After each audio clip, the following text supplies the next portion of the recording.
Bonjour à toutes et à tous et bienvenue dans ce 8e épisode du Comex de la saison. Alors commençons cet épisode en évoquant un album publié en novembre 2021, l'album Civilisation du rappeur Orelsan. Un opus en forme de consécration d'une carrière musicale de plus de 15 ans et qui démarre par le titre Shonen. Alors, pour ceux qui ne savent pas, un shonen est un procédé d'écriture utilisé par les dessinateurs de manga pour conter l'histoire d'un personnage qui, à force de travail et d'abnégation, parvient à surmonter ses échecs et ses peurs afin d'atteindre son rêve. Dans ce titre, l'artiste revient sur ses succès récents en disant New York, la salle est pleine, Tokyo, la salle est pleine, Paris, merci, je pose un Bercy sur toute la semaine. Avant de donner dans la phrase suivante la recette de ce succès en disant d'habitude je parle que de mes défaites parce qu'on apprend seulement dans l'échec, et avant de conclure sa chanson par les textes suivants, on a fait ce qu'on a fait comme on l'a fait, mais on l'a fait, tout se transforme, rien ne se perd, ombre et lumière. Comme si tous ces succès étaient seulement dus à une succession d'échecs qui lui ont permis de grandir, lui permettant de passer de l'album Perdu d'avance en 2009 à l'album Civilisation en 2021, dans lequel il fédère et construit sa propre nation grâce à la popularité de son succès. Alors la thématique de l'ascension sociale est monnaie courante dans le domaine artistique, mais celle de l'échec l'est beaucoup moins, et notamment dans des domaines comme le rap, et c'est peut-être en ça que réside le génie d'Orelsan. Mais alors, qu'en est-il dans le sport, et particulièrement dans le football, où à l'issue de chaque match, il y a nécessairement un, voire deux vaincus? La défaite dans le sport peut-elle être une force? En d'autres termes, doit-on chérir la défaite? Pour m'accompagner dans cet épisode du Comex, je suis épaulé d'une belle team de losers, à commencer par mon tonton Alex, qui est de retour cette semaine et qui est notamment là pour nous contextualiser un peu notre sujet du jour. Alex, à toi la parole. Ouais, je pensais pas que t'allais démarrer avec Orelsan et c'est assez intéressant. Moi, mon album préféré, c'est Les Casseurs Flotteurs et en termes de louche, je pense qu'on place l'art très haut. Et Val, je te propose de commencer avec un petit quiz facile. Si je te dis pas toi, pas maintenant, pas après tout ce que t'as fait, tu me dis. Thierry Gilardi, France 2006. Ouais, France et le match? France-Italie 2006. Ouais, France-Italie, facile. Si je te dis c'est pas Rijon, c'est pas Valladolid, tu me dis? Bon, ça, je vais laisser JB répondre, je pense que c'est plus adapté. Ok, bon bah très bien. Un peu facile et bon, dès comme ça j'en ai à l'appel, hein. Je peux vous rappeler la contestation de Jesslyn Colby, je peux vous rappeler Harald Schumacher qui déchire Battiston, je peux vous rappeler le poulidorisme, je peux vous parler de Dibou Martinez, je peux vous parler des 8 secondes de Fillon, je peux vous parler des poteaux carrés, je peux vous parler du poteau de Gignac, je peux vous parler de Kostadinov, et ça en fait des souvenirs de merde et pourtant on n'arrive pas à les effacer. Et c'est même pire, on s'en souvient parfois avec nostalgie. Et d'où il vient finalement au juste ce sentiment étrange? On devrait pas ressentir cette nostalgie, parce que les jours qui suivent une désillusion, bah souvent c'est le vide qui nous envahit, c'est même le déni. C'est Val qui te dit après un France-Argentine qu'il va avoir besoin de beaucoup de temps avant de revoir du football. Et c'est parfois cette compétition qui continue sans nous, sans qu'on en ait rien à carrer, ou alors pire, c'est la honte. La honte de perdre contre Annecy après avoir sorti Paris en Coupe de France. C'est ce frisson qui parcourt ton dos, et c'est encore Val qui t'écrit pour t'envoyer une photo de climatisation. Ouais, c'est vrai. Mais bon, ça, on en vient même à se demander si ça vaut vraiment la peine de se flageoler à ressasser nos démons ou à faire des dépressions tout le week-end. Les flageolets, c'est autre chose. Hein. Ça n'a rien à voir. J'ai dit, j'ai une petite langue qui a se flageoler n'est pas un verbe. Voilà. Bon, j'ai compris que tu n'avais pas aimé le tacle avant l'émission et que tu étais aux aguets, Thibaut. Mais laisse Alex continuer son introduction. Je vous laisse faire votre petit sketch tous les deux. Ouais. Bah écoute, on essaye des trucs. C'est bien écrit, hein, attention. Bon, je continue, je m'en fous des critiques. Pourtant, Val, toi, tu l'as connu très tôt, la défaite dans ta vie, et ça a même été un des piliers de ce que tu es aujourd'hui. L'ego se construit plus dans la défaite que dans la victoire. Et tu connais le Comex, une bonne émission, c'est toujours un bon paradoxe. Est-ce qu'on peut avoir de l'affection pour la défaite? C'est quand même une drôle de question. Certains diront que c'est une question bien française. Ce qui est sûr, c'est qu'aucun Trumpiste n'est en mesure de se la poser. Donc, rien que pour ça, cette émission mérite d'exister. Et ben justement, puisque tu parles des États-Unis et en préambule de l'argumentaire de Thibaut à venir, je pourrais aussi te faire une tirade bien bullshit à la sauce LinkedIn pour t'expliquer que si je suis milliardaire ou pas aujourd'hui, c'est surtout grâce à mes échecs. Et t'aurais bien raison, et j'aurais aimé que tu le fasses parce que peut-être que le Comex aurait un peu plus de moyens et qu'on aurait des meilleurs micros. Je glisse ça, n'hésitez pas à soutenir l'émission. La défaite, ça peut être un apprentissage, une remise en question, tout dépend de ce que t'en fais. Est-ce que France 98 aurait existé sans le centre raté de Ginola? Papin et Cotona seraient sûrement restés plus longtemps et le groupe épanoui de Jacquet n'aurait peut-être pas existé. Malheureusement, et les récents épisodes du Comex vont pas me contredire, le football en général a pris un malin plaisir à ne tirer aucun enseignement de ces défaites. Pêle-mêle, je peux te citer La Brune, Domenech, Nasser, le palmarès en Coupe d'Europe des clubs français, l'UEFA, la FIFA, bref, il n'y a pas grand monde à sauver là-dedans. Ouais, c'est marrant parce qu'avec tout ce foutoir, j'en finis presque par souhaiter le chaos, comme une envie que tout explose. Ouais, comme à Bordeaux, comme à Strasbourg, comme à Bastia, ce fantasme de repartir de zéro et d'avoir compris, ça me fait presque penser au discours de Manuel Valls quand il a pris les Outre-mer. Et dans le même genre de comparaison, c'est un peu Nasser aussi qui pète un câble sur l'arbitre après PSG Real. Est-ce que finalement, c'était pas un hommage à La République, c'est moi de Jean-Luc Mélenchon? Bref, la défaite rend tout aussi fou qu'elle nous fait avancer. Elle est parfois un luxe car souvent interdite, surtout à l'heure des réseaux sociaux et des multiples experts et analystes. Mais elle semble surtout la plupart du temps très mal comprise. Alors messieurs, éclairez-moi façon Comex et pas façon coach de vie Insta. Comment fait-on pour chérir la défaite? En effet, ce sera la question de la journée dans ce 8e épisode du Comex. Et vous l'avez compris, pour nous accompagner, 3 adeptes de la loose sont avec nous ce soir. Le premier a grandi avec les défaites européennes en étant gamin avant de s'émanciper dans sa vie d'adulte avec les défaites régionales. Timothée Mémon est avec nous ce soir. Donc, bonsoir. Alors, les défaites européennes étant gamin, tu me vieillis un petit peu. Hein. J'y étais pas. Effectivement, j'ai biberonné, mais voilà, je n'ai même pas connu les victoires nationales. Donc, un vrai loser. Oui, un vrai loser, exactement. Comment faire une émission sur la loose sans évidemment inviter un Parisien? Et pour ça, on a fait appel à un véritable loser, le Olivier Faure du football, comme on l'appelle. Monsieur Guégan, j'espère que vous allez bien pour votre retour. Écoute, de la part d'un Lyonnais et les fistes, je le vis presque comme un compliment. Je suis ravi d'être là. Bon, et pour être tout à fait au complet dans cette team de loser, il nous fallait bien un philosophe. Mesdames et messieurs, Thibaut Leplat. Voilà. La Brodesse à votre misère intellectuelle. C'était un des plus beaux moments, un des plus beaux blancs de l'histoire du comics, je crois. Bon, messieurs, après cette introduction fantastique, je vous propose que l'on bascule dans notre épisode du jour. Doit-on chérir la défaite?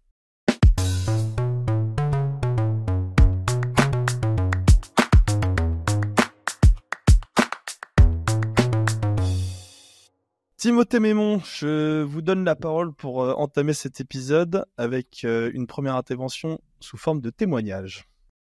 Effectivement, ça va se passer en 2 parties parce que je pense que c'est pour ça que je suis là. C'est pour vous parler de Passe de 76, pour vous parler de ce qui a été fondateur dans l'histoire de l'AS Saint-Etienne, la fameuse finale des poteaux carrés à Glasgow contre le Bayern Munich. Ce qui est étonnant avec cette histoire, c'est qu'elle a soudé Saint-Etienne autour de son club. Ça a été vraiment quelque chose de fondateur, alors que Saint-Etienne était un club dominant à ce moment-là. Saint-Etienne avait déjà gagné tout partie de ses 10 titres de champion de France, avait gagné des coupes. Et finalement, c'est presque cette défaite qui identifie le plus Saint-Etienne. Alors, première chose, c'est que pour perdre en finale, il faut d'abord aller en finale. Donc ça, c'était déjà un succès en soi. Mais ce qui est intéressant, c'est que j'ai la chance d'être le filleul de Robert Herbin, qui n'est autre que l'entraîneur de l'AS Saint-Etienne en 1976. Ah ouais, ça, c'est la grosse information. Qui écoutait les Valkyries en regardant du football. Ouais. Exactement. Un personnage... C'était un tromboniste de l'Opéra de Nice. Personnage étrange, très particulier, mais très intéressant et à part.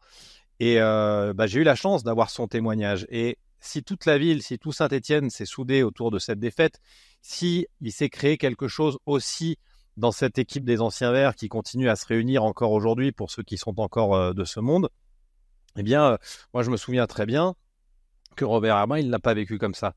Il me l'a raconté 1000 fois. Évidemment, j'étais pas né, je suis né en 83. Cette descente des Champs-Élysées, il la vomissait.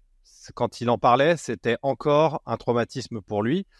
La défaite était une douleur, la descente des Champs-Élysées était un traumatisme. Il estimait qu'il n'avait rien à faire là. Rappelle ce que c'était, Tim. Rappelle ce que c'était la défaite. Parce que Saint-Etienne perd donc la finale de 1976 à Glasgow contre le Bayern.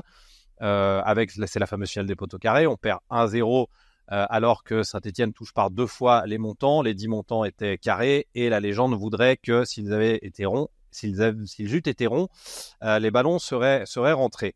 Et le lendemain de cette défaite, parce que la France entière avait suivi cette épopée stéphanoise, eh bien, il a été décidé que Saint-Étienne descendrait les Champs-Élysées sous les vivas des supporters de Saint-Étienne présents à Paris, parce que les supporters de Saint-Étienne étaient soit à Glasgow, soit à Saint-Étienne. Et il y a eu une certaine liesse populaire. Alors, c'était pas France 98, quand on revoit les images, mais il y avait du monde, il y avait des klaxons, et il y avait, voilà, et il y avait surtout beaucoup de sourires forcés. Moi, c'est à l'éclairage de Robert Herbin, de mon parrain, de Roby, que j'ai re-regardé évidemment l'épopée des Verts et que j'ai regardé ces images, et on s'aperçoit qu'en fait, il y a une douleur sur le visage de beaucoup des joueurs qui se demandent ce qu'ils foutent là, en fait, parce qu'ils ont perdu. Ils ont avant tout perdu. Et que eux, en tant que compétiteurs, n'estimaient pas l'emporter. Saint-Étienne s'est construit autour de ça. La culture stéphanoise s'est construite en partie autour de ça. Je ne vais pas dire simplement autour de ça. Et moi, c'est un sujet avec lequel j'ai toujours été très embêté. D'abord, justement, parce que j'avais ce témoignage particulier et on dirait aujourd'hui inside. Je vais choisir le mot intime puisqu'il y a des mots français pour le dire. Ce témoignage intime de Robert Herbin. Et donc, vis-à-vis de la défaite, j'ai ce rapport particulier. En réfléchissant à ce podcast, et là j'entre dans ma deuxième partie, j'ai lu quelques informations, quelques conversations, et notamment celle de Laurent David Samama, qui a écrit sur la défaite et qui dit « La défaite fait s'entrechoquer l'intime et l'extérieur, nos sentiments les plus profonds, avec la réalité la plus froide.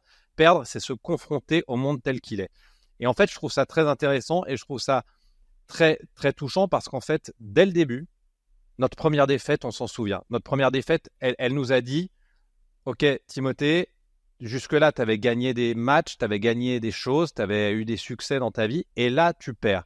Donc, c'est ton plafond, c'est le plafond à traverser, c'est ta prochaine étape, c'est le moment où effectivement la réalité te rattrape et te dit non, en fait, tout va pas être facile, tout va pas être simple. » Et je continuerai sur cette deuxième partie en citant Truman Capote qui disait que l'échec est l'épice qui donne la saveur au succès. C'est vrai que toute personne qui n'a connu que des succès, toute personne qui n'a jamais raté un diplôme, qui gagne tous ses matchs, en fait, perd peut-être un petit peu de l'extase et de la joie de la victoire parce qu'il n'a pas connu la défaite.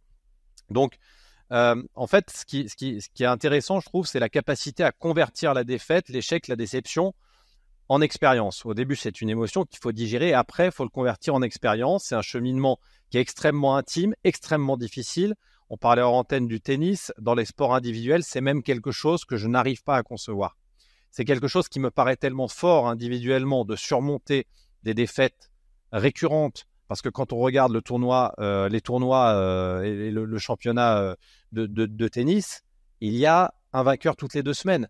Mais il y a surtout 200 perdants toutes les 2 semaines. Et moi, je suis fasciné par la capacité individuelle et je pense que j'en serais incapable. Je serais incapable de surmonter tant de défaites individuellement. Et en fait, c'est ce qui fait que c'est tellement fondateur dans le sport collectif. C'est de réussir ensemble, en tant que communauté, finalement, à dépasser la défaite. Et finalement, c'est quelque chose de bien plus fondateur de dépasser une défaite que de célébrer une victoire. Il y a les défaites attendues. Celles-ci, en général, on les surmonte facilement. Il y a les victoires, attendues ou inattendues, qui sont assez faciles à surmonter. La défaite inattendue, c'est à peu près ce qu'il y a de pire, je trouve. Après, c'est quelque chose qui est humain, qui est connu. On se lie plus facilement dans la difficulté. La douleur, ça soude. Or, la douleur dans le foot, c'est quand on attend la victoire et qu'on fait face à la défaite. Je le disais, le tennisman, le golfeur, le pilote de Formule 1, il est seul face à ça ou presque. Le footballeur, il a le droit et il a la chance de s'effondrer dans les yeux de son coéquipier.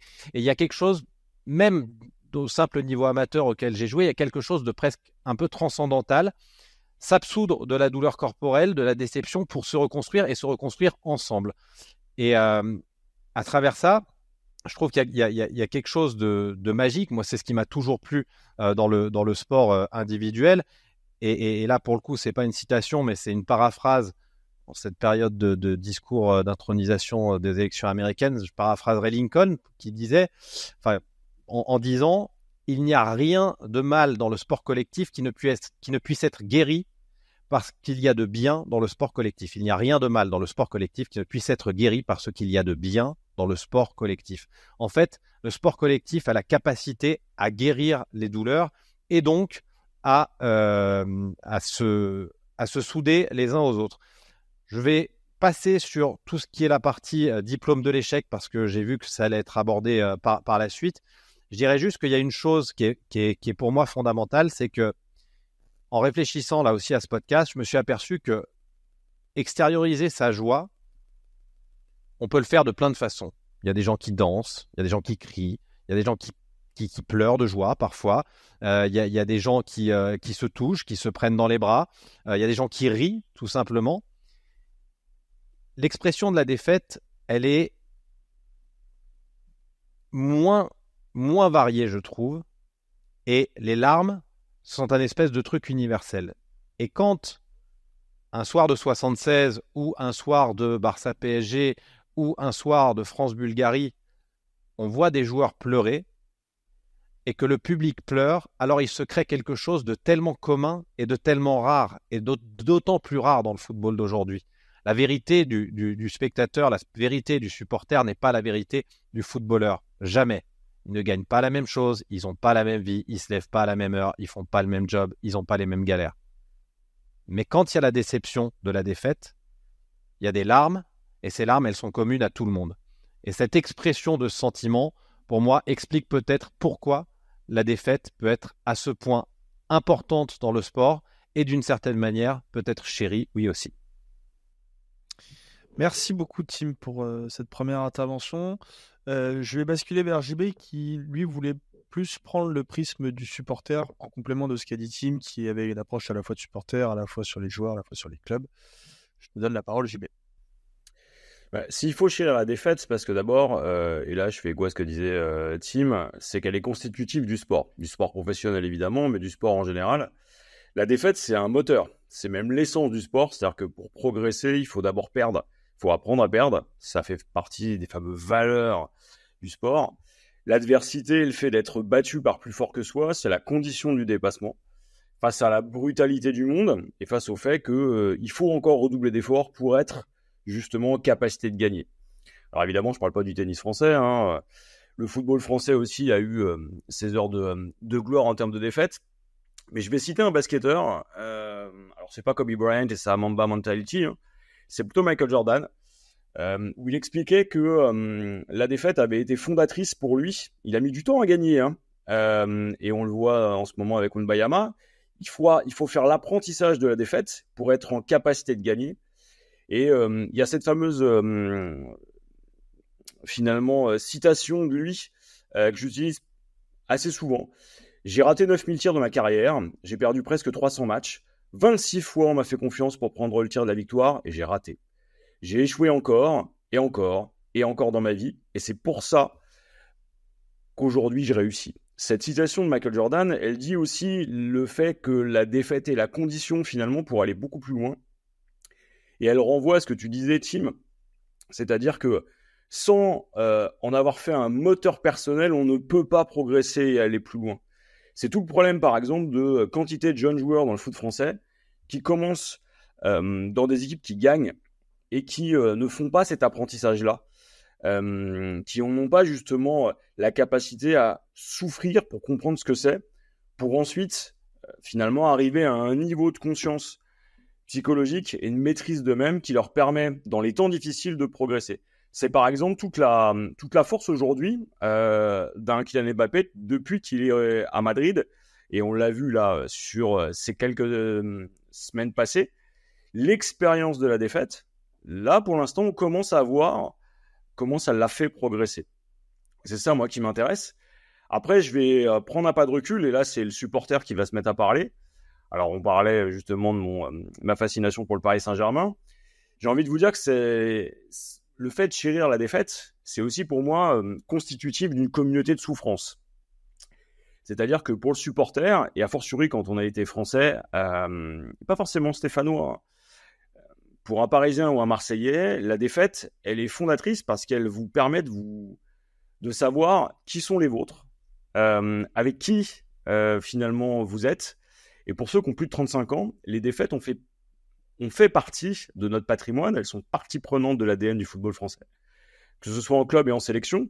Alors on va pas revenir sur la nuit de Séville, on va pas revenir sur finalement ces poteaux carrés qui étaient bien antérieurs. Mais si on se rappelle par exemple des demi-finales perdues par l'OM ou volées, des branlées parisiennes contre la Juve, de ces défaites finalement magistrales, de l'impression que rien ne va jamais changer, on se rend compte que dans les années 90, pour tous ceux qui avaient un certain âge, ça a été finalement fondamental. C'est cette France qui perd qui était identitaire. Et puis il y a la décennie 90 qui a tout changé. C'est la décennie de la victoire, que ce soit en handball avec l'OM Vitrolles, que ce soit avec le basket avec le CSP Limoges, et puis il y a eu l'OM en 93. Alors c'est une victoire qui a appelé une défaite derrière puisque le club s'est effondré. On a aussi ensuite eu la victoire du PSG en Coupe des Coupes, puis une deuxième finale cette fois perdue qui a laissé finalement chez les supporters plus de traces que la victoire contre le Rapide de Vienne. Et c'est tout cet enchaînement qui a fait qu'aujourd'hui, quand on pense à la défaite, on l'a presque balayé. Il y a eu 98 qui a eu un effet finalement assez particulier. On a gagné la Coupe du Monde chez nous. Les Français se sont découverts une sorte de passion pour le football. C'est resté plus ou moins. Il y a eu la culture du sport made in Deschamps, où il fallait gagner quel qu'en soit finalement le coup, à la fois pour les yeux et pour le jeu. Et cette décennie-là, elle a amené finalement ce qui a à mon avis de pire dans notre époque et dans notre génération, c'est le trauma générationnel de les finales, ça se gagne, et la défaite, ça s'oublie, ça se combat. La jeune génération, elle est née dans la victoire, ou elle est née avec la victoire. Nous, on l'a pas connue. En tout cas, on l'a connue trop tardivement. On n'a pas fait partie de cette génération gâtée par la victoire. Et donc, la défaite nous a appris à nous remettre en cause et finalement à souffrir. La remontada, moi, elle m'a fait moins de mal. Donc, la défaite du PSG contre le Barça et son élimination justement à Barcelone que finalement le double match contre la Juventus en Supercoupe d'Europe dans les années 90. Ça m'a fait moins de mal que l'échec contre Clermont en Coupe de France, là encore dans les années 90. Pourquoi ? Parce que ce qu'on avait appris, c'est que c'était possible et que donc la victoire avait une saveur encore plus importante. Aujourd'hui, la nouvelle génération chérit la victoire, oublie la défaite, essaie de la gommer le plus possible. On a une forme de populisme là. Cette haine de la défaite, elle va jusqu'à la bêtise. Elle est constitutive aussi d'une certaine norme qui finalement met en avant uniquement les gagnants, les premiers de cordée. Sauf qu'il n'y a rien de démocratique là-dedans, ni de républicain, puisque par définition, on doit être ensemble. Or, on ne peut pas tous gagner. Et pour gagner, il faut qu'il y en ait qui perdent. C'est pour ça que moi, ce qui m'intéresse, et c'était un peu tout le problème de la génération, on va dire Paris 2024, cette génération notamment des supporters du PSG qui n'ont connu que QSI, c'est que pour eux, la victoire, c'est normal. La victoire, c'est la norme. Et plus que ça, toute défaite est disproportionnée. Or, aujourd'hui, la défaite, elle doit être intégrée. Et on vit mieux avec. Alors, de la remontada jusqu'aux humiliations qu'on subit à Doha, je pense qu'il y a quelque chose, finalement, qui est presque civique. Il faut chérir la défaite. Pour un Lyonnais, c'est facile. Pour un Marseillais, c'est une évidence. Et je te vois sourire, Valentin. Mais ça dit quelque chose. Je pense que si aujourd'hui on veut comprendre et si on veut continuer à vivre ensemble, chérir la défaite, c'est pas quelque chose d'optionnel ou d'accessoire, c'est une nécessité. Merci JB, je ne tomberai pas dans la provocation, je commenterai juste qu'il y avait pénalty sur Nilmar et que c'est indiscutable. Thibaut, toi le philosophe que tu Longoria es, sort de ce corps. Ouais. Le philosophe que tu es s'est intéressé de près à sa communauté LinkedIn. C'est comme ça que tu veux introduire ton... Oui, LinkedIn. LinkedIn, Thibaut. La question, bien sûr. Salut d'ailleurs, j'ai beaucoup plus de succès sur LinkedIn que sur Twitter. Tu me diras, c'est pas très difficile. Je ferme la parenthèse. Donc, qu'est-ce que je voulais traiter aujourd'hui ? C'était de se dire, bon, on vit dans une période un peu paradoxale, et je crois que le sport de haut niveau est un peu paradoxal par essence. D'abord parce que je crois qu'on peut faire plusieurs lectures du concept de défaite, si je puis dire. Le premier, c'est la lecture LinkedIn, avec une attitude assez étrange sur LinkedIn, c'est que la défaite, l'échec n'existe pas. Tout est une aventure qui va recommencer, tout est dans le monde entrepreneurial du 21e siècle, c'est-à-dire de l'individualisme forcené ou des trajectoires individuelles, de la lutte des places. C'est l'idée que la défaite est toujours un nouveau défi, c'est toujours une nouvelle aventure, c'est toujours quelque chose qui s'arrête. C'est quelque chose presque qui a été euphémisé à tel point par le langage et l'algorithme et le mimétisme, qui fait que l'échec n'existe plus. On verra pas un post sur LinkedIn dire putain, je me suis encore fait virer. Voilà, ou alors ce sera un projet un peu situationniste, mais putain, je me suis encore fait virer, les patrons de merde et tout ça, qui est en fait la vérité. Parce que la vérité de l'être, elle est là. Elle n'est pas du tout sur le post LinkedIn. Et ce qui est très étonnant, c'est que tout le monde sait que c'est mytho, LinkedIn. Mais pour autant, on ne peut pas s'empêcher nous-mêmes de rentrer dans ce jeu-là. Moi, le premier, et j'ai rencontré des gens intéressants sur LinkedIn. Je critique pas du tout le format. Je dis simplement qu'il y a quelque chose de paradoxal à vouloir absolument faire disparaître la défaite par ce processus de déni, c'est-à-dire d'effacement, de cancel, si je puis dire, de la défaite, en lui donnant absolument une invisibilisation, en fait, en invisibiliser la défaite, en employant tout un tas de vocabulaire issus généralement du développement personnel pour essayer surtout de ne pas prononcer ce mot maudit qui est, à l'échelle individuelle, la défaite, qui est l'échec. C'est quelque chose qui n'existe pas, qui ne doit pas exister dans un CV, qui ne doit pas exister encore moins sur LinkedIn. Ça, c'est la première acception de la défaite, c'est-à-dire la défaite comme échec personnel, le déni de la défaite. C'est la première attitude. La deuxième attitude, et là, c'est un peu le monde que vous décrivez tous les deux, c'est l'idée que la défaite, dans le sport en particulier, elle ne peut être que féconde. La défaite n'existe qu'en tant qu'elle est le préliminaire, l'étape nécessaire, la souffrance nécessaire, une sorte de initiatique, c'est le mot que je cherchais, une souffrance initiatique, une défaite initiatique pour obtenir le gain le plus recherché, à savoir la victoire. Donc la défaite n'existe qu'en tant qu'elle est une étape avant la victoire. Ce qui est, à mon sens, une deuxième manière d'utiliser le déni. C'est-à-dire que c'est ne pas voir la défaite en tant que telle, c'est de voir la défaite comme l'excuse pour un apprentissage. C'est Michael Jordan, tu as l'exemple de Jordan. Effectivement. Sauf que ce qui lui donne la parole, c'est précisément d'être Michael Jordan, pas d'avoir raté. On va pas donner la parole à tous ceux qui ont raté 5000 paniers dans leur vie. Sinon, ça risquerait de durer un moment. Donc, non, précisément, sa légitimité vient du fait qu'il a vaincu la défaite, en quelque sorte. Mais elle n'est jamais pensée en tant que telle. Elle est pensée en tant que chemin préliminaire, initiatique, à la victoire, au triomphe, à l'aboutissement d'une carrière. Ça, c'est la deuxième lecture, et ça, on est souvent là-dedans. Quand on parle de tous les récits sportifs, sont cette récit d'une sorte de conception religieuse de la défaite. On arrive à la concevoir que si elle est, j'ai dit tout à l'heure, le préliminaire ou une étape initiatique vers le succès. Et d'où ma question, est-ce qu'il n'y a pas un autre moyen d'envisager cette défaite-là? Et quand j'entends par chérir la défaite, moi je l'entends plutôt dans ce troisième sens-là. Qu'est-ce que c'est que ce troisième sens de la défaite? Ce serait cette défaite pensée en tant que telle. C'est-à-dire pas comme un préliminaire, pas comme quelque chose qui serait un déni de réalité, mais qui serait la pure et simple réalité du sport, à savoir la défaite en tant que telle, ce que Camus va appeler lui l'absurde. Et d'ailleurs, il y a ce texte célèbre, je le trouvais tout à l'heure en deuxième partie, je vous le donne parce que je l'ai pas sous les yeux, je ne connais pas de tête, mais de mémoire, où il va dire, tout ce que j'ai appris de la morale et des obligations des hommes, c'est au sport que je le dois. Alors ensuite, ça deviendra le football, c'est au football que je le dois.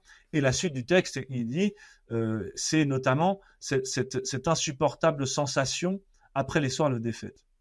C'est ça que j'ai appris. J'ai appris le goût de la défaite. Pas la défaite qui vient laver quelque chose, de la défaite, de l'absurdité de la défaite. Quelque chose qui rappelle, à mon sens, ce qui est en fait le fond de l'affaire, qui est la peur de la mort en réalité, qui est une sorte de retour du refoulé, Il y a des textes de Freud là-dessus, il y a des textes dans la psychanalyse qui est intéressant à étudier ça. Et je crois que le sport et le jeu, en quelque sorte, est créé pour le coup sur une aporie. Alors vous savez, les apories, je ne sais pas si vous vous souvenez en terminale, une aporie c'est un chemin sans issue, c'est-à-dire un problème sans solution. Le sport et le jeu en particulier sont, à mon avis, des problèmes sans solution. Ils sont créés sur cette aporie-là, à savoir, on va pouvoir recommencer pour surtout ne pas rester sur un échec. C'est précisément ce qu'on dit. Quand on tombe de cheval, quand on rate quelque chose, vite, recommence. Vite, oublie cette défaite. Vite, ne reste pas sur cette défaite-là, tu auras toujours une deuxième chance, etc., etc. Tous les proverbes qu'on peut enchaîner les uns derrière les autres. Et donc, ce que je trouve intéressant dans le sport de haut niveau, enfin dans le sport en général et dans le jeu, c'est qu'on n'arrive pas à résoudre ce problème. Pour moi, ça reste un problème sans solution. Je pense que la défaite, on peut effectivement la transfigurer, on peut en faire quelque chose d'autre, mais je pense qu'on déplace le problème en faisant ça. Chérir la défaite, ce serait chérir ce sentiment d'absurde dont parle Camus. C'est l'idée que ça ne s'arrête jamais, on n'arrête jamais de perdre. Et c'est quelque chose qui est de l'ordre de l'absurde existentiel, c'est-à-dire de quelque chose qui n'a pas de sens en tant que tel, parce qu'il est l'expérience de la finitude. Et c'est pour ça que je crois qu'il y a le sport et le football en particulier ont une puissance métaphorique très intéressante, c'est que précisément il reproduit ça sans cesse.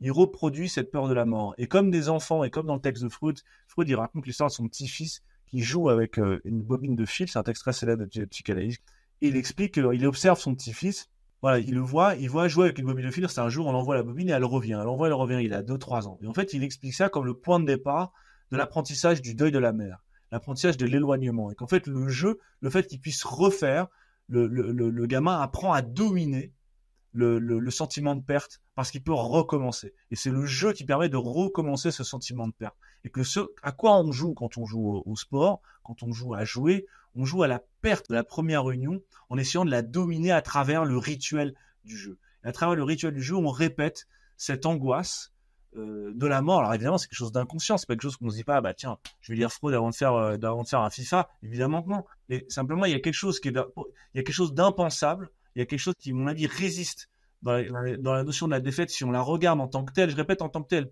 en tant que vraiment sentiment d'absurdité dont on ne peut rien faire. Et une des solutions qu'a inventé le sport, c'est de donner une deuxième chance, qui est le seul domaine dans la vie où on peut recommencer sur quasiment des bases identiques ceux qu'on a ratés jusqu'avant. Et je pense que la l'ivresse du sport vient de la répétition de ce schéma, de cette défaite qu'on essaie d'éloigner en la conjurant, mais en même temps, en la conjurant, on la répète. Et c'est ça qui est paradoxal. Plus on s'en éloigne, en réalité, plus on reproduit le premier geste qui est de l'absurdité de la défaite. Et c'est l'absurde, donc, qui donne naissance au jeu et aussi à l'art.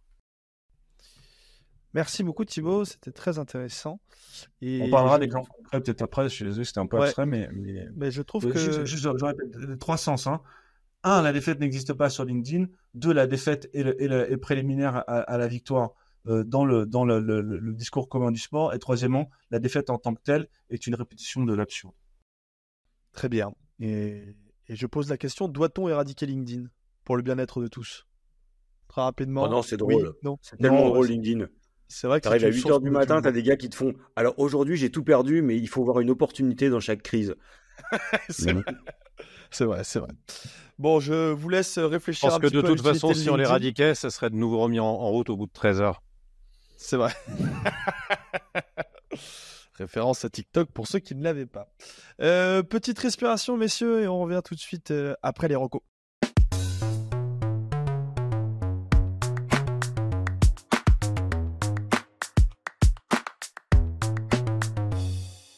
Et oui, car les recos sont désormais situés à cet instant de l'épisode et elles avaient un petit peu disparu. Elles étaient en bonus sur notre page Spotify du Comex et Apple Podcast du Comex, à laquelle vous pouvez bien évidemment vous abonner parce qu'il y aura toujours des petits bonus sur lesquels que vous pourrez déguster.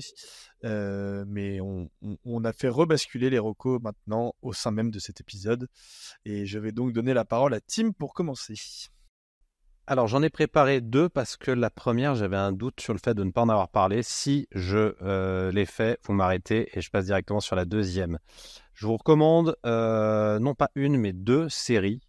Alors, pour ça, il faut avoir 2 abonnements. Il faut avoir Netflix pour voir Senna et il faut avoir Canal+ pour voir le documentaire sur Alain Prost.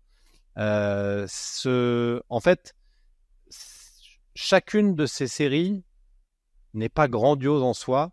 Les deux ensemble sont extrêmement intéressantes parce que elles reviennent sur une des dualités du sport et du sport automobile, mais du sport en général, les plus belles, les plus étonnantes, avec des personnages extrêmement différents. Évidemment, le documentaire sur Senna fait parfois passer Prost un peu pour le méchant. Le documentaire fait avec Alain Prost laisse penser que Senna est un garçon à part et peut-être pas odieux, mais en tout cas difficile à appréhender. Et en fait, l'un répond très bien à l'autre. Moi, je l'ai regardé dans ce sens et je vous conseillerais d'en faire autant. Senna d'abord, Prost ensuite. Voilà. En tout cas, les deux sont un beau complément l'un à l'autre.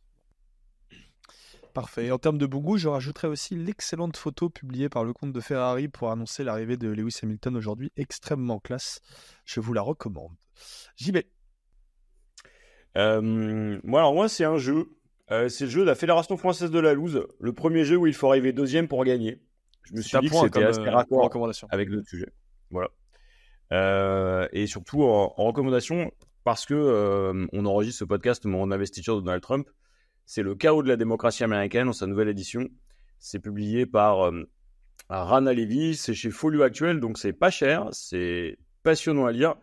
Et ça nous explique aussi comment la défaite de 2016 peut être une victoire en 2024. Voilà. Thibaut. Alors, improvisation totale, le dernier Panenka sur spécial Di Stefano. Panenka qui est donc sur foot espagnol. Consacre un numéro entier à la figure de Alfredo Di Stefano, peut-être le deuxième meilleur joueur de tous les temps avec Pelé. L'idole de Cruyff, un personnage très intéressant, une sorte d'aventurier du football qui a joué dans 3 sélections différentes, qui aurait dû jouer au Barça, qui a fini au Real, qui a été entraîneur, qui a tout gagné comme joueur, mais qui a à peine joué une Coupe du Monde, et qui, quand il est devenu entraîneur, a quand même commis l'exploit de finir deuxième sur toutes les compétitions qu'il a jouées. Une sorte de moment où on voit comment les grands joueurs de football sont passés du statut d'aventurier à celui d'entrepreneur. Maintenant, on est à l'ère des grands entrepreneurs, des super auto-entrepreneurs. À l'époque, on avait des aventuriers qui avaient peut-être une puissance poétique bien supérieure à ceux qu'on peut voir maintenant. Voilà, vous ne le lirez jamais parce que personne parle espagnol, mais bon, c'est l'occasion de dire que ça existe. Tonton Alex. Ouais, moi je suis allé voir ce week-end le dernier film d'Almodovar qui s'appelle La Chambre d'à côté et ça tombe à pic puisque Thibaut parlait de la mort dans la défaite puisque c'est alors je sais pas si vous avez beaucoup vu de films d'Almodovar, mais c'est un film qui change complètement de ce qu'il fait habituellement. Là, il a pris 2 stars hollywoodiennes, Tilda Swinton et Julianne Moore, que j'adore et qui sont assez exceptionnelles dedans. Et ces 2 femmes qui vont, c'est plutôt Julianne Moore qui va accompagner une de ses amies dans la mort.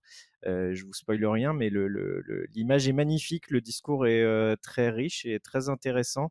Et c'est un film qui vraiment mérite d'être vu, ne serait-ce que pour l'image en tant que telle et la richesse de l'échange entre ces 2 femmes. Donc voilà, n'hésitez pas.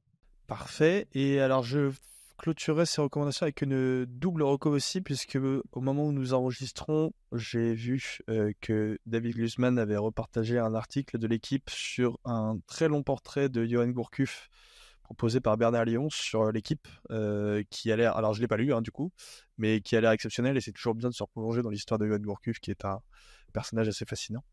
Et en deuxième recommandation, j'ai été au théâtre il y a peu voir le spectacle de Clément Viktorovitch, qui est professeur à Sciences Po de rhétorique, qui propose une fiction au théâtre dans laquelle il se met dans le rôle d'un conseiller en communication politique. Alors c'est une fiction, mais évidemment les parallèles sont nombreux avec la carrière d'Emmanuel Macron, et il décrypte un petit peu tous les discours politiques, les procédés rhétoriques mis en place par Emmanuel Macron, et c'est assez fascinant et c'est très bien foutu. Donc je recommande, je crois qu'il a réouvert des dates dernièrement au 13e art, au théâtre du 13e art, donc je le recommande. Avec JB, on a prévu de monter une pièce sur Clément Viktorovitch, on fera même Pourquoi Un donc? décryptage des décrypteurs. Pourquoi donc? Avec JB dans le rôle d'Emmanuel Macron. Ah ouais.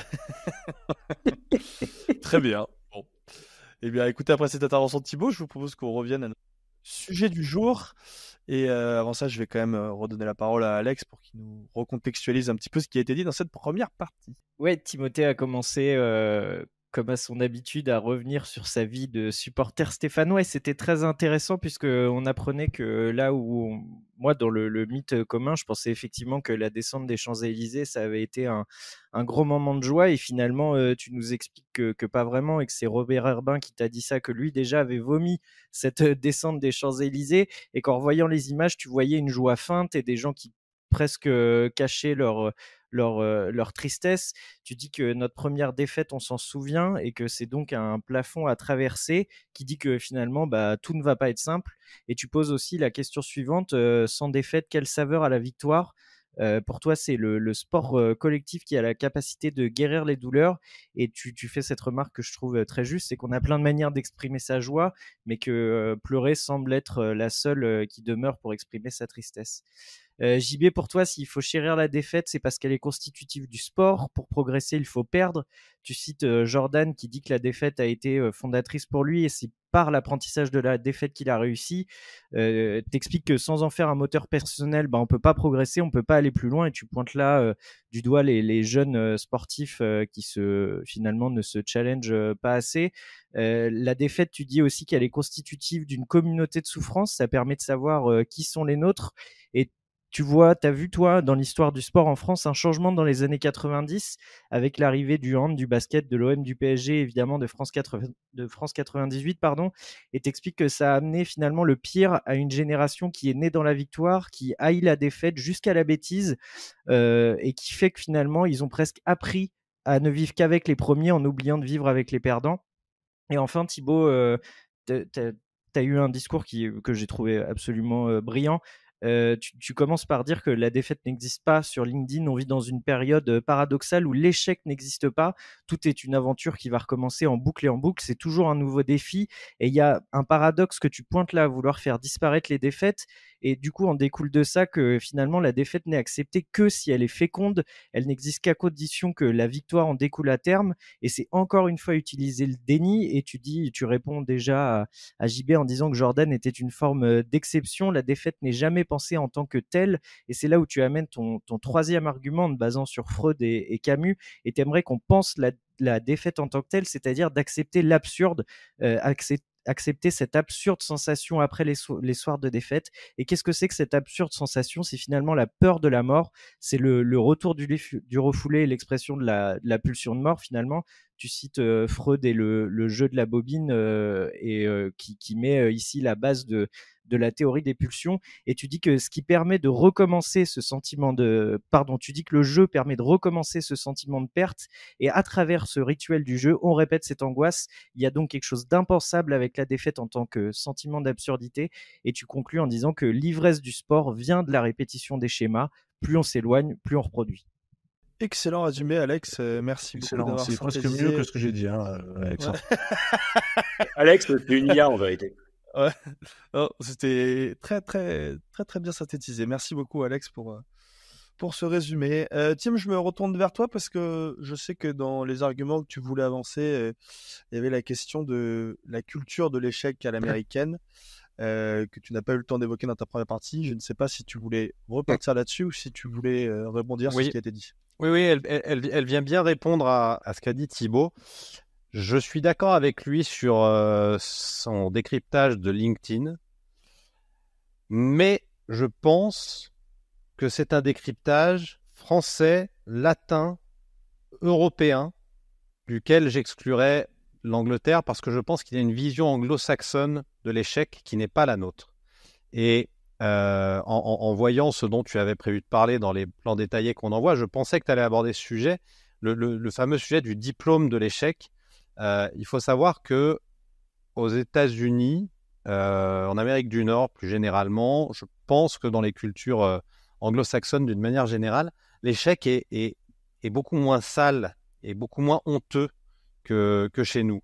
Alors, je n'irai pas jusqu'à dire que les profils LinkedIn mettent en avant les échecs, mais quelqu'un qui va monter une boîte, qui va oser aux États-Unis et qui va se planter, ne va pas forcément le cacher. Là où en France, si tu montes une boîte et que tu te déchires, à ton entretien d'embauche suivant, tu dis que tu as fait le tour du monde. Mais parce que tu en as honte. Alors que aux États-Unis, il y a une vraie reconnaissance du mec qui essaye.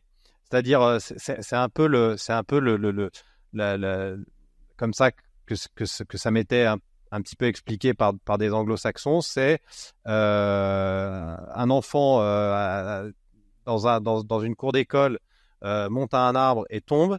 La mère française va lui dire je te l'avais dit, alors que la mère américaine va lui dire c'est bien, t'as essayé. Et en Oui, fait, mais la mère américaine, quand elle va aller à l'hôpital, elle pourra pas payer son assurance.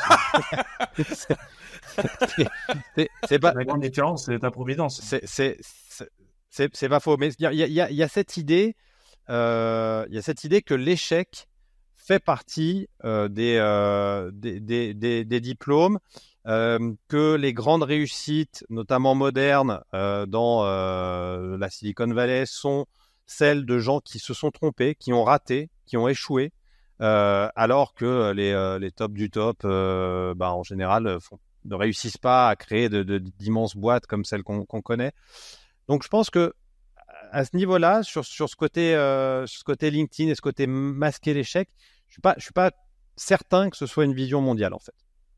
Thibaut, tu veux peut-être réagir par rapport à... Je crois pas que ça change le fond du problème, hein.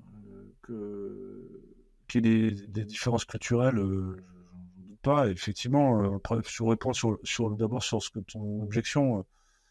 Oui, alors après, il faut mettre dans le contexte aussi, anglo-saxon, en particulier américain, sur l'idée que c'est un modèle qui est beaucoup plus proche de la jungle que le modèle européen. C'est-à-dire que l'échec est accepté dans la mesure où, de toute manière, il n'y a pas d'aide. En réalité, il n'y a pas de soutien autre que le soutien moral de cette lutte individualisme forcené. Alors, je dis pas forcément présenté comme ça, ça sent un peu apocalyptique, le tableau que j'en fais, mais alors je suis plutôt assez d'accord. Moi, je pense qu'effectivement, le diplôme d'échec, c'est intéressant. Bien réussir ses échecs, ça me semble intéressant. Il y a le livre de Pépin là-dessus, lisez-le, Charles Pépin, Les vertus de l'échec. Il en parle de ça. Mais après, je trouve que c'est toujours un peu la tarte à la crème, c'est de se dire, ouais, mais les Américains, eux, c'est des vrais winners. À la preuve, ils ratent beaucoup. Ouais, si vous voulez, mais je ne crois pas que ça change véritablement le fond de l'affaire, qui est de savoir qu'est-ce que c'est qu'une bonne défaite. Parce qu'encore une fois, les Américains, ils l'acceptent à partir du moment où, d'un moment, tu vas réussir quelque chose. Sur l'entrepreneuriat, la preuve, c'est que c'est une manière de mettre en valeur les parcours. Mais est-ce que ça résout le problème de savoir qu'est-ce qui se passe quand tu perds? Qu'est-ce que je fais quand je perds? Qu'est-ce que je fais quand là, j'ai retrouvé le texte de Camus. Il dit, et j'ai appris tout de suite. Alors, c'est juste après qu'il dit toutes les leçons des hommes, etc. C'est sur les deux qu'il avait donné à France Football. J'ai appris tout de suite qu'une balle ne vous arrivait jamais du côté que l'on croyait. Ça m'a servi dans l'existence et surtout dans la métropole où on n'est pas franc du collier. Il continue, c'est pour cela que j'ai tant aimé mon équipe, pour la joie merveilleuse des victoires lorsqu'elle s'allie à la fatigue qui suit l'effort, mais aussi pour cette stupide envie de pleurer des soirs de défaite. Il est bien stupide. Alors, il aurait pu dire absurde, mais je pensais qu'il disait absurde en fait dans ma mémoire, mais en fait il dit stupide. Et cette stupide envie de pleurer des soirs de défaite, pourquoi elle est stupide? Parce qu'elle n'a pas de fin. Parce qu'elle est absurde en fait, précisément.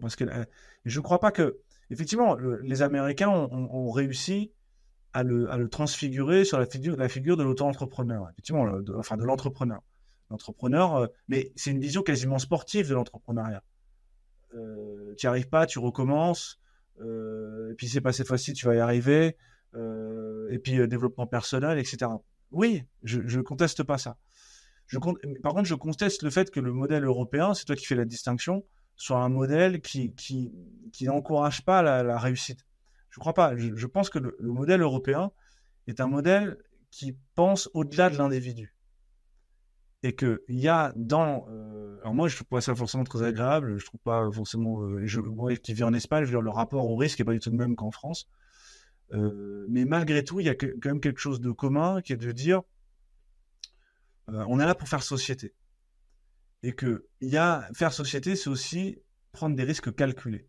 Et que parfois, il y a des risques qui sont qui sont un déséquilibre trop grand pour la société. Et ce qui fait qu'il y a un système de censure, un système d'interdiction, un système de tabous, de tout un tas d'interdictions qui empêchent la société de se défaire entièrement dans une loi du plus fort généralisée. Parce que en réalité, l'individualisme, c'est ça, c'est la loi du plus fort.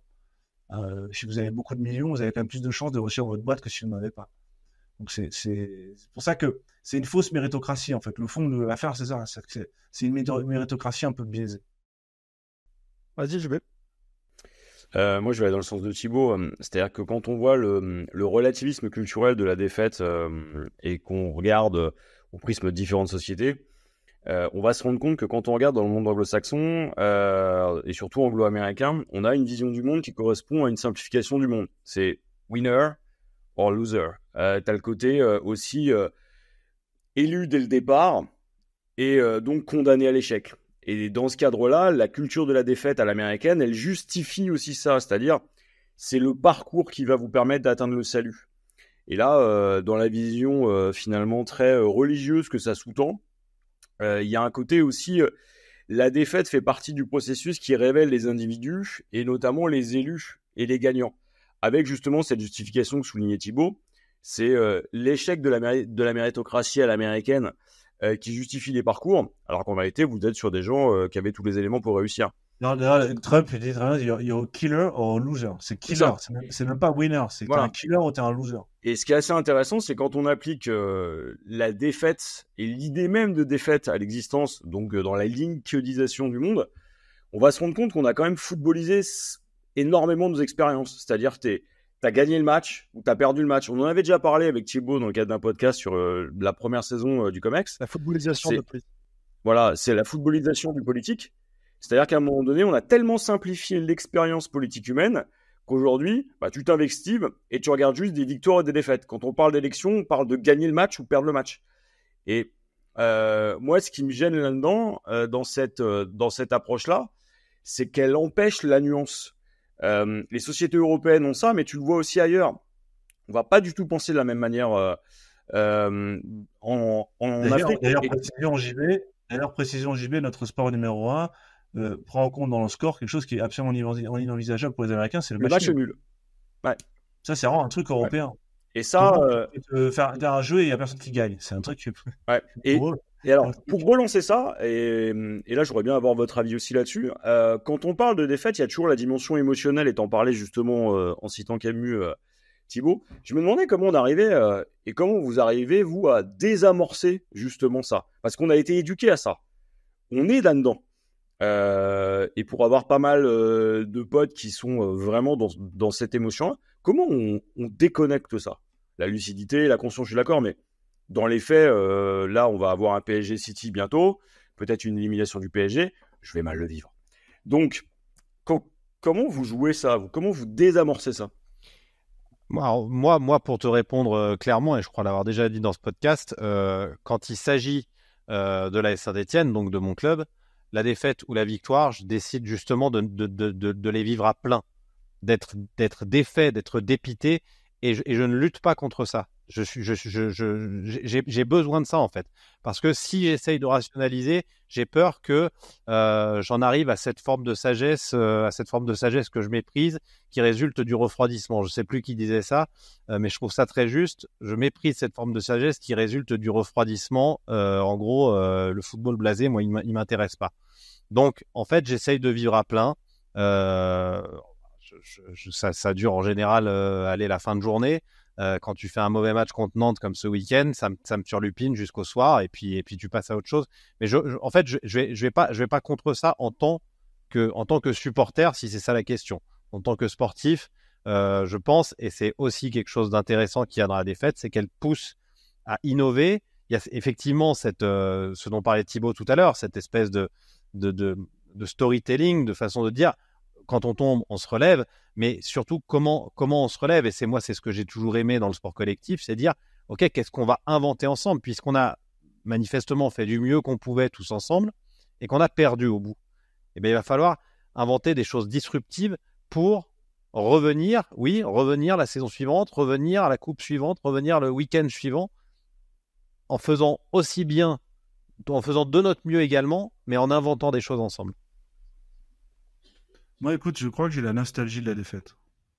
Parce que je suis victime de ce refroidissement dont tu parles, Tim, qui est lié aussi à mon métier. C'est-à-dire que, effectivement, quand tu as un rapport désintéressé au jeu, ou tu as un rapport rationnel au jeu, c'est inévitable de déconnecter une partie de la passion, une partie des sentiments liés au résultat, parce que ça on parle du résultat. Alors après, la capacité d'émerveillement prend une autre forme, mais elle va plus être liée à la défaite. Elle va être liée à certains événements qui peuvent avoir lieu dans le cadre d'un match, mais elle va être un peu décorrélée du résultat final du match.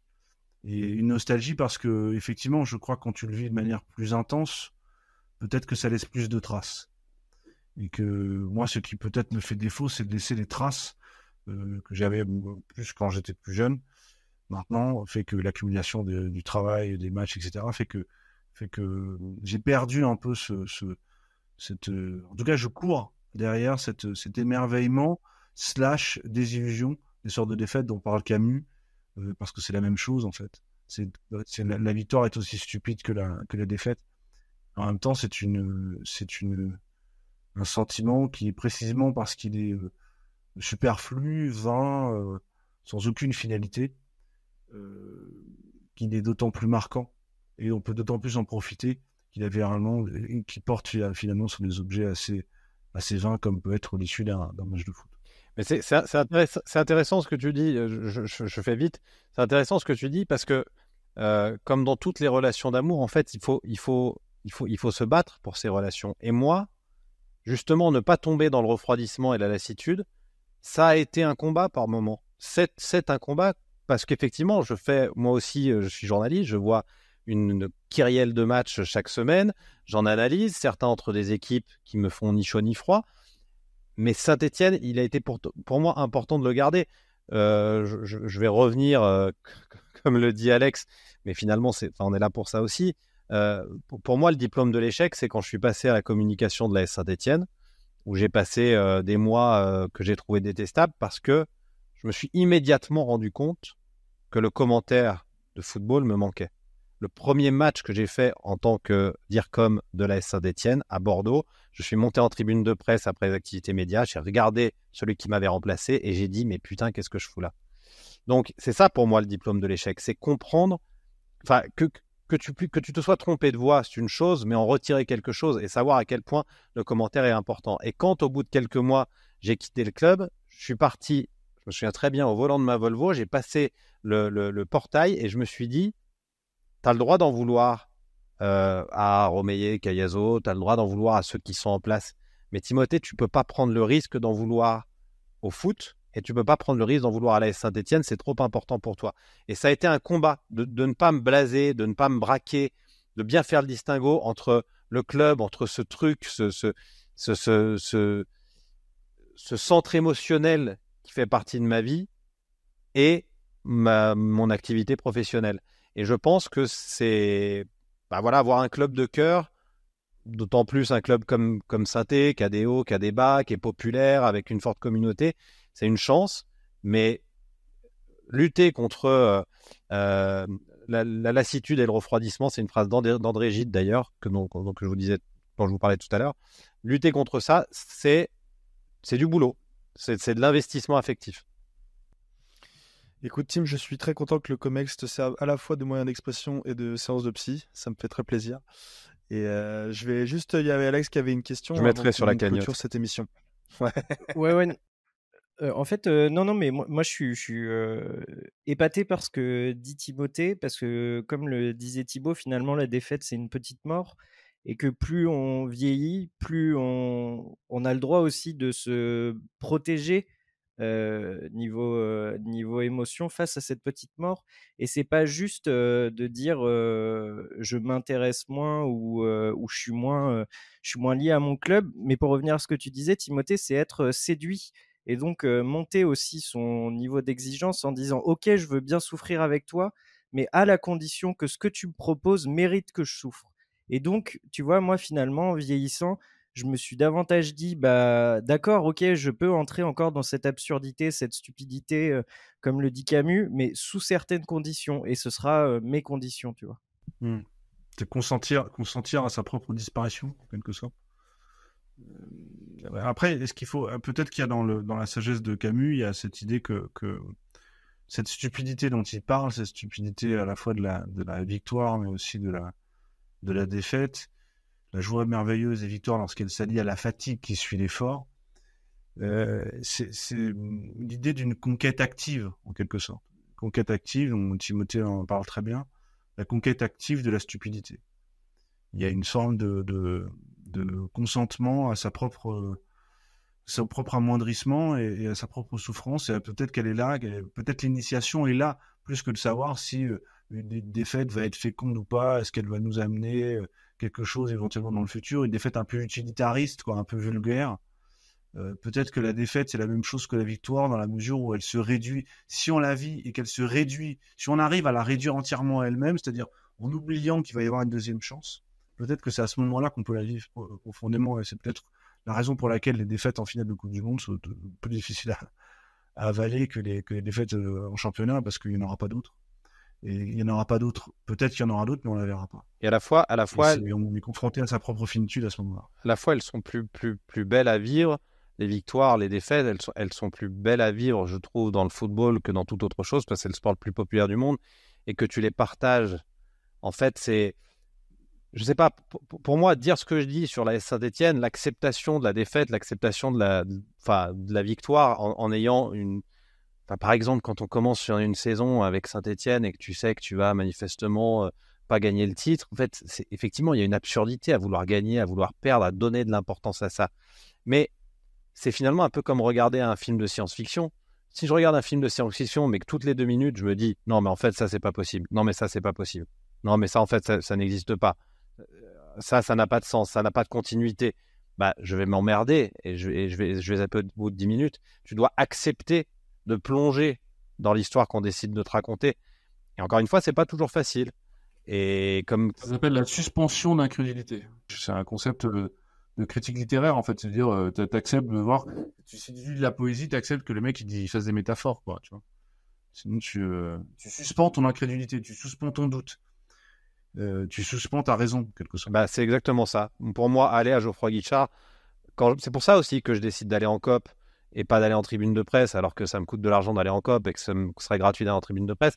C'est parce que c'est exactement ça. Je décide de suspendre ma raison le temps d'un match, le temps d'une journée. Quand Saint-Étienne joue, je suspends ma raison. D'une certaine manière, je suspends un peu mon intelligence, mais parce que ça me permet de vivre tout ça plus à fond, en fait. JB, le mot de la fin ? Moi, vous m'avez donné envie de réécouter le premier album de Vincent Delerme. Voilà, je fais tout. Ouais, il y a le premier album, il y a quoi ? Non, mais c'est... D'abord, il te ressemble pas mal. Enfin, du moins, le Thibaut de maintenant ressemble pas mal au Vincent Delerme de l'époque. Un petit style comme ça. C'est un compliment. Hein, et je trouve que dans la manière... Qu'est-ce qui nous arrive ? Sur le Fanny Ardant et moi, tu le réécouteras. Il y a quelque chose qui renvoie à ça. Une sorte d'état d'esprit, une sorte de petit bonheur qu'on va chercher. Et on suspend justement cette incrédulité pour pouvoir croire à l'amour. Et je suis en train de défendre du Vincent Delerme avec Valentin qui est en train de se dire mais où est-ce qu'il est parti encore ? Tu sais qu'en plus Vincent Delerme est un très bon ami de mes parents que je connais très bien. Donc, blague. Non, je te jure. Donc... Énorme. Moi, je suis allé en vacances cet été en face de chez lui. Je l'ai vu une fois. Extrêmement classe. C'est pas ce niveau d'anecdote, voilà. C'est évident, c'est pas la famille. Ça, c'est le comex, mec. Je reconnais une légère ressemblance à Vincent Delerme, mais je souhaite à Thibaut le succès de Philippe plutôt. Bon, moi, je prends celui de Vincent. Je suis pas regardant. Je prends les deux. En plus, je joue du piano, donc il joue bien. Non, ça me dérange pas. Philippe Delerme, c'est plus pour ma mère, quoi. Et qui était persuadée que j'aimais Vincent Delerme parce qu'elle adorait Philippe Delerme, donc elle pensait que moi aussi j'aimais Vincent Delerme, peut-être par contagion. Bon, pas particulièrement, mais cet album-là, je m'en souviens bien. Écoutez, cette fin d'épisode a le mérite d'être surprenante. Il n'est pas à la hauteur de cet épisode. Il est clairement pas à la hauteur de cet épisode. C'est vrai. Mais en tout cas, ce fut un épisode une nouvelle fois passionnant, messieurs. Je me suis tué, je vous ai écouté. C'était très enrichissant. Je vous en remercie une nouvelle fois pour ce nouvel épisode. J'invite évidemment, comme d'habitude, tous nos auditeurs à s'abonner, à partager, à liker, à mettre des petites étoiles, que vous soyez sur Spotify, Deezer, Apple Podcasts, YouTube. Proposer des sujets aussi. Proposer des sujets, puisque ce sujet était un sujet proposé par un de nos auditeurs, que l'on salue. Voilà, pensez évidemment à partager tout ça, c'est hyper important pour notre référencement si on veut continuer à faire grossir ce podcast et continuer à vous proposer des émissions aussi, c'est essentiel. Si vous pouvez donner un petit billet, évidemment, on a une cagnotte LEASE qui est faite pour ça. Et nous, on revient a priori normalement dans 2 semaines s'il n'y a pas de problème à ça. Mais voilà, on sera présent dans 2 semaines. Je ne sais pas encore avec quelle équipe, mais elle sera évidemment tout aussi pertinente que celle de ce soir. Messieurs, merci à tous. Très bonne soirée à vous et très bonne semaine. Ciao, ciao.